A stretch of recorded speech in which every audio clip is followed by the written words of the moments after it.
Okay, so just quickly, actually, this is going to go at the beginning of the episode. I just noticed it when actually looking at what I'm going to be calling this episode. We're on episode 50. That is 50 episodes since I started this podcast. That is incredible. And that's not including bonus episodes, episodes of the next day.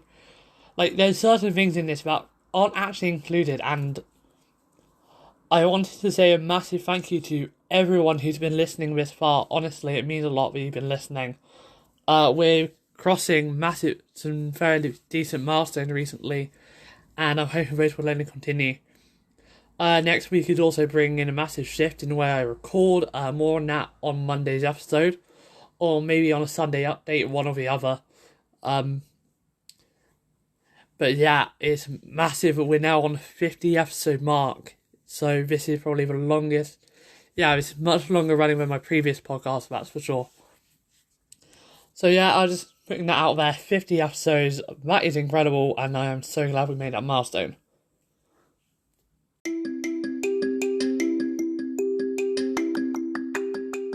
Okay, so Zoom video calls are coming to smart displays from Google, Amazon, and Facebook. FIFA 21 won't allow PS5 and PS4 players to interact with each other. Not much of a surprise. And Apple that is a very big surprise actually. And Apple becomes, this hurts me to say, the first public company to reach a $2 trillion market cap. Congratulations, Apple. Yeah, so those are today's three sort of stories, and also there will be a second segment to today's episode, however that is going to be highly opinionated, so I'm not going to go into that segment as of yet. So, for those of you who are wondering about this, so my name is Luke, this is Down Out Just World, and let's get started. Let's go straight into the Zoom call. So, Zoom calls coming to smart displays powered by Google, Amazon, and Facebook. This is absolutely amazing to see it coming to all three of these companies who all have something to do with video chat made up by themselves. So, Zoom's announced that you'll be able to use your voice to just do all of this. And it's coming to any popular smart display. So if it's Nest Hub, it's there. Echo Show, it's there. Even Facebook Portal, it's there. You can start an important business meeting or virtual class without typing up your computer or mobile device. And you can just tell Alexa or Google Assistant to join my Zoom meeting. Sorry if I just set off anyone's Amazon Smart Assistant devices. Alexa devices. I didn't even think about it when I said that. It's so easy to remember. But if you're on Portal, then you just have a single tap join meeting button. It can work with free and paid Zoom accounts. And if you're a Portal user, then you'll also receive tools like BlueJeans, GoToMeeting, and WebEx. So Portal users are definitely getting the advantage on this. Now, it could take a while for the options to appear depending on your choice of smart screen. If you're a Portal user, you'll get Zoom and other features starting in September. Nest Hub Max and Show users will have to wait until fall or autumn, however. And the Amazon rollout will only start with the Echo Show 8. The additions definitely show that the pandemic is making changes to how working and learning at home are now commonplace, and it's acknowledgement that the display benefit from multiple chat services. Amazon, Google, and Facebook all launched their devices with a focus on their proprietary video chat features, but it clearly creates problems if friends and family prefer different options. So options like Zoom provide a common service many people can use, not just for school or for work. So yeah, I definitely think this is good. It's kind of a sign that the companies are willing to partner out to increase the usability of their product just for your average Joe, for your average consumer. Let's go on to FIFA 21. And now, I'm not sure how this carries over to Xbox, so it hasn't been stated. But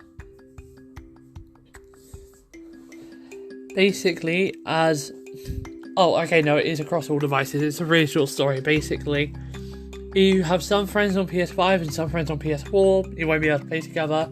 only PS4 friends will be able to play together, only PS5 players will be able to play together, and that because FIFA 21 is not supporting crossplay of any kind, and that also means you won't be able to play across console generations. Now, EA Sports has confirmed FIFA 21 will come with a free upgrade to the next generation even if you buy PS4, and all FIFA Ultimate Team progress will carry over. So yeah, definitely going to be good. And I'm not too happy with the way that FIFA is handling cross-generation and cross-play support so far, but I mean, at least they're allowing a free upgrade. I think that's still a good thing of them to do. So let's go over Apple. Oh gosh, this is not my favourite thing to report on. I'll go over this in the second segment, which is very highly opinionated, so I do recommend that if you don't want to hear that, then you don't listen. So, 2 years ago, Apple crossed the $1 trillion mark. It's incredible, and they do deserve it. Part of me does say they completely deserve it. Now, market cap is the value of a share multiplied by multiple shares, thereby seen as the overall market of a publicly traded firm. Apple stock has almost doubled this year off of COVID pandemic lows in March. Investor confidence rebounded as Apple delivered strong revenue growth in many divisions last quarter, and its services division is offering a promising monetization opportunity for the next few years. This is where my opinions start coming in. Despite a wider macroeconomic weakness, big tech companies have seen stocks surging, so it's definitely a good thing for them. Apple stock fell to lows of $230 in March, amongst the highest of coronavirus lockdowns, which saw Apple close all of its retail stores worldwide. iPhone sales, however, have been reasonably resilient, as well as Apple's other business segments, such as iPad and Mac, performing well. Apple stock exceeded the $2 trillion market cap today when it crossed the $467.77 level for its stocks.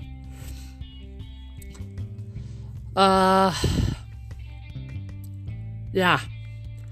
Okay, so that's all of the main stories for today. Thank you for listening. If you don't want to hear my personal opinions on why I believe Apple should be very slightly broken up, then please feel free to stop listening here. It's not a massive breakup that I'm talking, I'm just talking very slight differences. And this is a 6-minute episode, so I'm definitely doing this.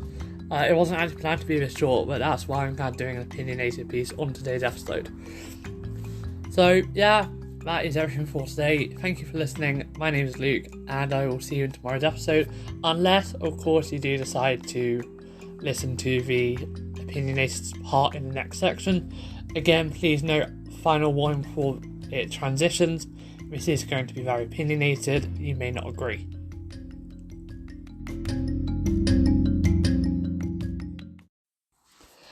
Okay, I swear, last time I'm recording this, I originally said that the Apple App Store should be banned, or maybe split up from Apple even, and I believe the same for the Google Play Store. I'm going to say it really quickly, and this will probably only be maximum 2 minutes. They do both have an essence of a monopoly. Google Play Store is on every Android device, but you can sideload, so I believe it's less of a monopoly. Apple, on the other hand, they do have a monopoly. And yes, there's things like Tweakbox and stuff. I don't trust it, because Tweakbox is literally hacked apps. And there's this thing called the Alt Store as well, which is supposedly coming, but it's really annoying to use, and I don't recommend it for anybody. For absolutely anybody. But my point for all of this is simple. Why? Why do we have 2 different stores for both of the platforms? Yeah, I know you could say, oh, but they're different platforms, so they don't need the same store. Imagine if they weren't different stores. You buy it once on your Android device, you also have it on your Apple device. You buy it on your Apple device, you have it on your Android device. Imagine if the store was owned by an outside company that had no incentive and no reason to block developers. They own the SDK, they control who gets access to the SDK tools. Sorry, no, Google and Apple control access to SDK tools, but they have to make it open to everybody anyway, so, yeah. And then this company just, like, they're literally just responsible for distribution and protection of the apps on the stores. You're not tied into using the store. I know it would probably take a major re-architecting of both OSs. I'm just saying, imagine it. You can run Android without the Google Play Store. It's not actually that bad. Like, you can do it, and it is possible. I am going to do a week-long experiment on my alternative phone here that I have, just to see how plausible it is. Because I think it's doable.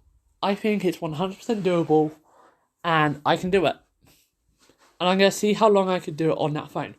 Because I use this phone mainly for messaging and stuff, so I'm willing to give it a go. Now, just imagine though, you pay once, activate on all of your devices. And when you transfer over to another device, you have all of the same purchases. Why don't we just take the app stores out of the control of Google and Apple, put it into some company's hand, or create a company that can control it? And then we officially, maybe not an American company either, maybe a British company, I think.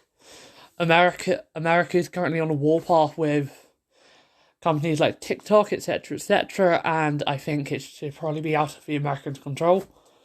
That's personal opinion. I'm not saying if you want it under American control, then fine. I just believe that America is currently on a war footing with, in terms of a virtual war, kind of a cyber war about what apps are allowed from China and what apps aren't, and what the companies from China can and can't do business. I believe it should be up to a different country. We allow America in charge of all tech anyway. Give it to another company for once, another country for once as well. That is everything. So, yeah, that's absolutely everything for today's episode. I'm just saying, imagine if your app store isn't controlled by Apple or Google, and your transactions on your Apple device are also the same as transactions you make on your Google device. You pay for it on Apple, you get it on Google. On Android, you pay for it on Android, you get it on Apple. That is everything for today's episode, and I'll see you in tomorrow's episode.